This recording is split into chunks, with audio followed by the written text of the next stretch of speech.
베네수엘라 강진 사망자가 늘고 있습니다. 구조 작업이 본격화되면서 피해 규모는 더 늘 것으로 전망됩니다.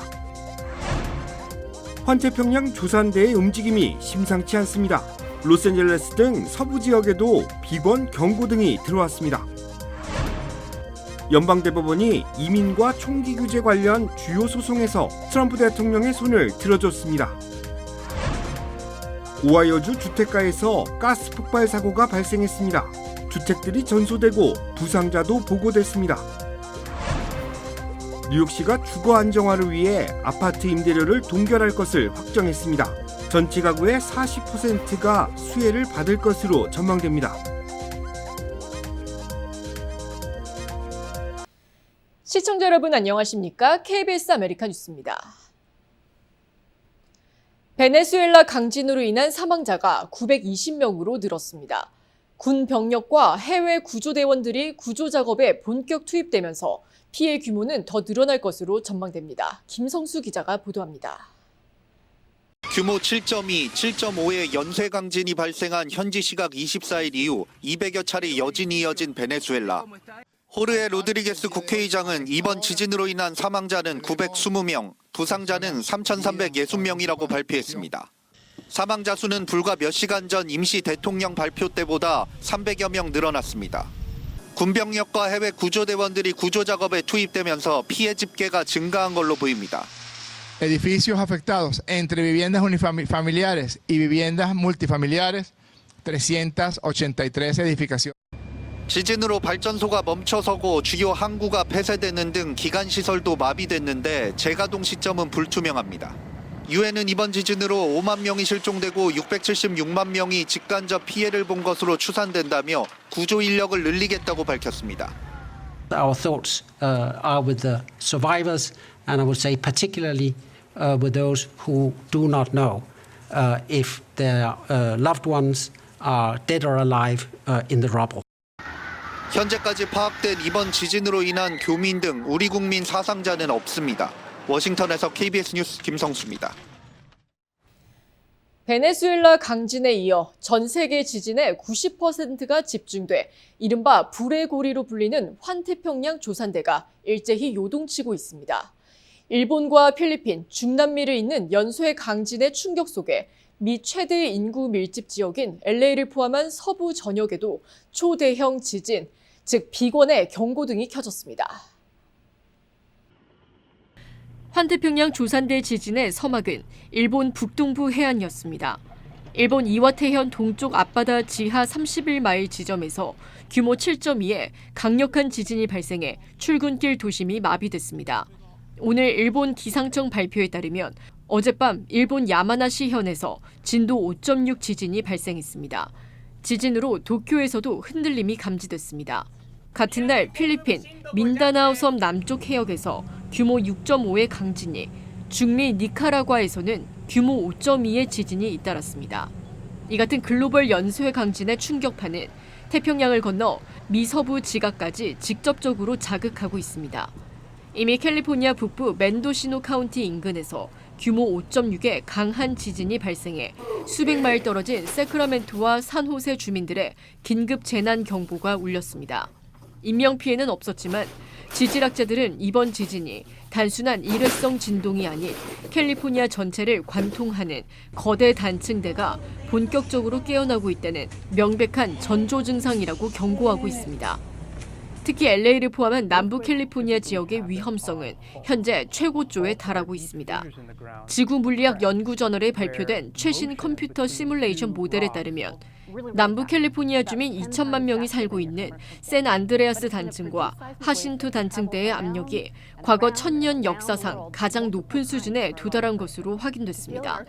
두 거대 단층이 만나는 카혼 패스 구간은 현재 지각 에너지가 임계점까지 꽉 차 있어 한쪽 단층이 터지면 다른 쪽 단층까지 도미노처럼 무너뜨리는 연쇄 초대형 파열 조건이 완성됐다는 분석입니다. 지질조사국은 향후 30년 이내 캘리포니아에 규모 7.0 이상의 대지진이 발생할 확률을 75% 이상으로 보고 있지만 최근 환태평양 전역에 잇따른 지진을 고려할 때 그 시기가 앞당겨질 수 있다고 우려했습니다.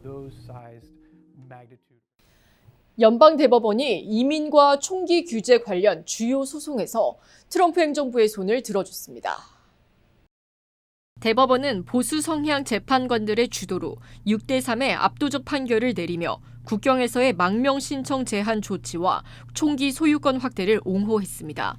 진보 성향 대법관들은 이번 판결이 인권 침해와 총기 폭력 확대를 유발할 수 있다며 강하게 반발했습니다. 이번 판결로 트럼프 행정부의 핵심 공약 이행에 더욱 탄력이 붙게 됐으며 보수 우위 대법원의 지형이 다시 한번 증명됐습니다. 대법원 판결에 따라 식당이나 마트 등 일반 대중에게 개방된 사유지 안에서 총기 소지 권리가 폭넓게 인정되며 매장 내에 총기 반입을 막으려면 업주가 입구에 총기 휴대 금지 표지판을 직접 명시해야 합니다. 주택 밀집 지역에서 가스 폭발 사고가 발생해 20채가 넘는 주택이 전소되거나 파손되는 등의 피해를 입었습니다. 원인을 규명하는 데까지는 오랜 시간이 필요할 전망입니다. 이유수 기자입니다. 주택가가 흡사 폭격을 맞은 것처럼 변했습니다. 완전히 타버린 건물과 차량이 폭발 당시의 충격을 말해주고 있습니다. 사고는 어제 오후 3시 20분쯤 오하이오주 클리블랜드 외곽에 자리한 트윈스버그 타운십에서 발생했습니다. When they arrived, they did smell the gas, called the gas company, and then backed away. Upon the arrival of the gas company, they were having a conversation. In that short amount of time, the house that you saw over there ignited and blew up through the intersection of these three streets. Fire, of course, in the main house, and then it extended out to either side. Debris, as you can see, is scattered through the neighborhood. We don't want a lot of people in the neighborhood because of the debris, the glass, the nails, everything that's laying all over the place. 소방당국은 이번 폭발로 주택 3채가 전소되고 20채가 넘는 주택이 피해를 입었다고 발표했습니다. 소방당국과 가스회사의 신속한 대처로 주민들은 긴급 대피에 성공했지만 2명은 부상을 입은 것으로 보고됐습니다. 소방당국은 이번 폭발 원인에 대해 조사를 펼치고 있습니다. 하지만 원인 규명에는 오랜 시간이 걸릴 것으로 전망되고 있습니다. Big things, it could be a light switch, it could be a sump pump, it could be anything, and we may never know the source. So that's why the investigation is going to be ongoing for a long time, and it may be undetermined. There's so many sources if you look around of electricity.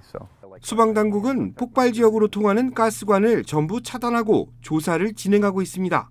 오하이오주 클리블랜드 지역 주민들은 대규모 폭발에도 부상자가 2명만 나온 것은 기적적인 일이라고 입을 모았습니다. KBS 뉴스 이우수입니다. 연방상원이 찬성 54표 대 반대 45표로 마크웨인 멀린의 제9대 국토안보부 장관 인준안을 최종 가결했습니다. 체로키 네이션 부족 출신인 멀린 장관은 미 역사상 최초의 원주민 출신 내각 장관이라는 이정표를 세우게 됐습니다. 신임 멀린 장관은 앞으로 국경 보안 강화와 이민제도 개혁 등 트럼프 행정부의 핵심 안보 정책을 전면에서 지휘하게 됩니다. 민주당은 멀린 장관의 강경한 이민 노선에 우려를 표명했으나 공화당은 국경 위기를 해결할 적임자라며 전폭적인 지지를 보냈습니다. 시간당 7달러 25센트에 멈춰 있는 연방 최저임금을 25달러까지 대폭 인상하는 법안이 연방의회, 양원에서 동시 추진되고 있습니다. 연방 하원 발의에 이어 상원에서도 동일 법안을 공식 상정하며 본격적인 입법 절차에 돌입한 이 법안은 기업 규모에 따라 단계적으로 최저임금을 25달러까지 올리고 이후 물가와 임금 인상률을 자동 연동하는 내용을 담고 있습니다. 매사추세츠 공과대학교 MIT의 생활임금 데이터에 따르면 캘리포니아의 높은 주거비와 식비, 보육비 등을 감안할 때 가구당 실질적으로 필요한 최소 시급은 이미 25달러를 훨씬 웃돌고 있습니다.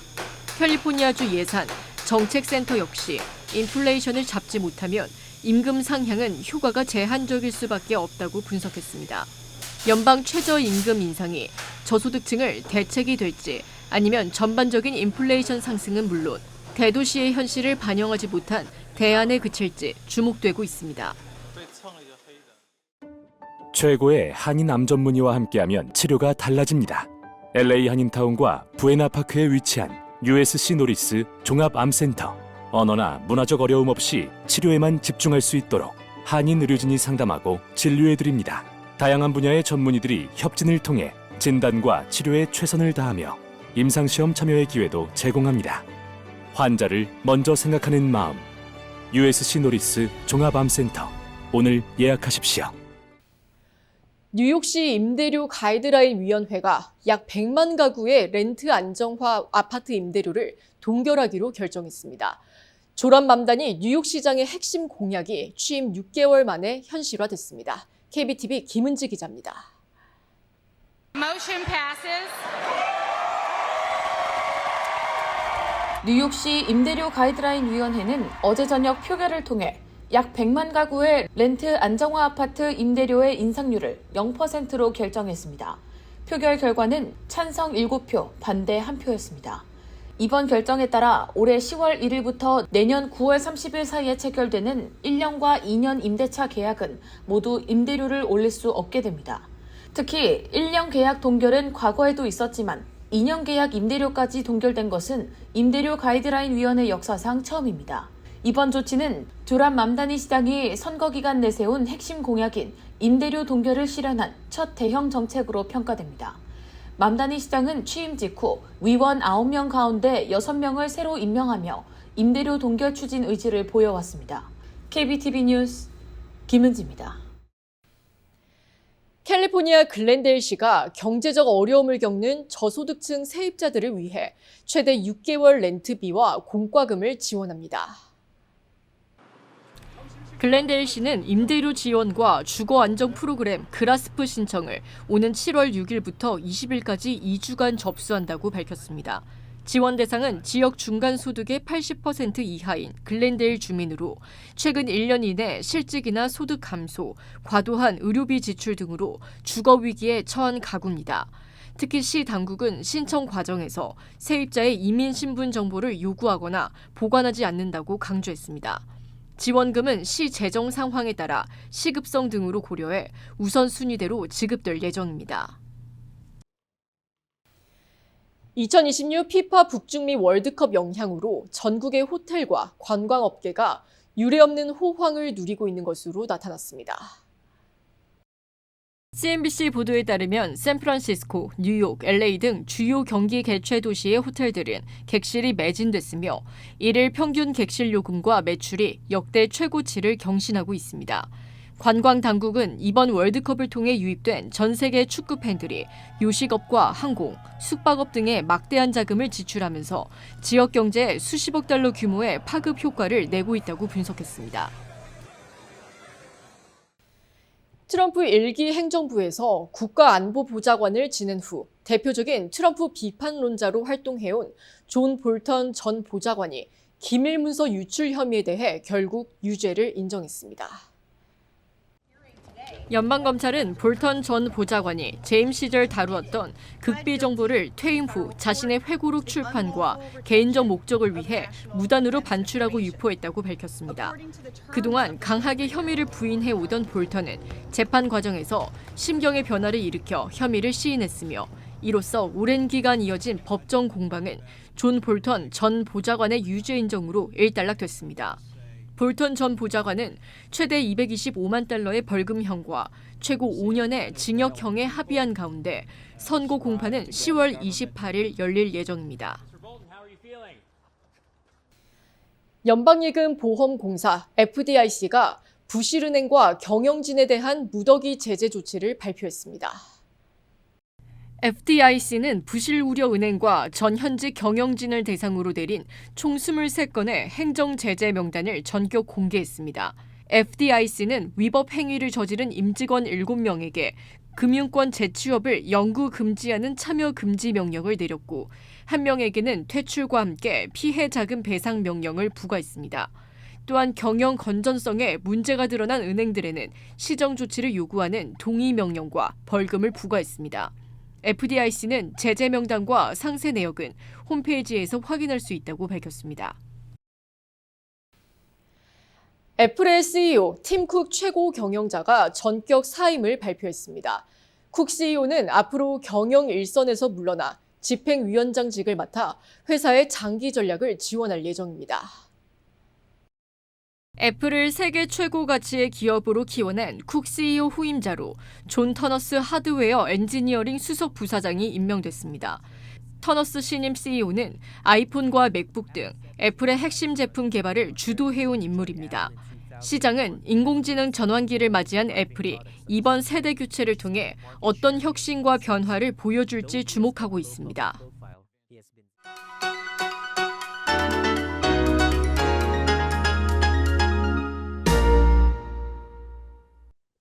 주식시장은 오늘 하락했습니다. 셀러프 모드와 랠리 모드를 오가며 요동쳤지만 결국 약세로 마감한 건데요. 3대 주식 중 다우존스가 유일하게 이번 주를 상승한 주로 마무리하며 3주 연속 강세를 이어갔습니다.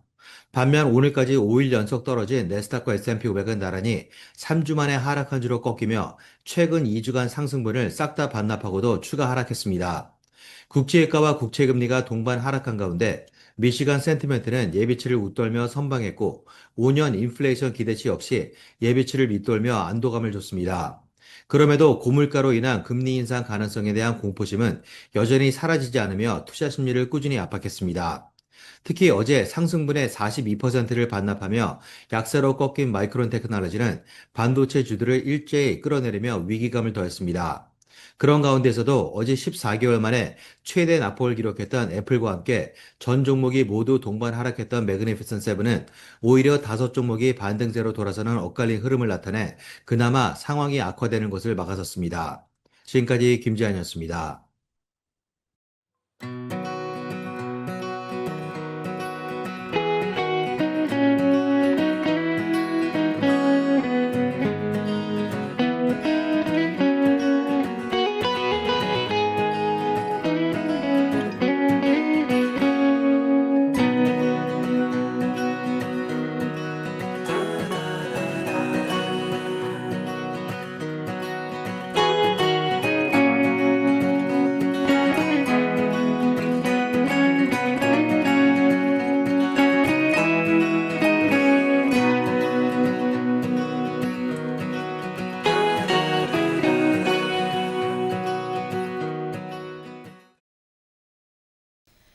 KBS 아메리카 뉴스 오늘 소식은 여기까지입니다. 편안한 주말 보내시기 바랍니다.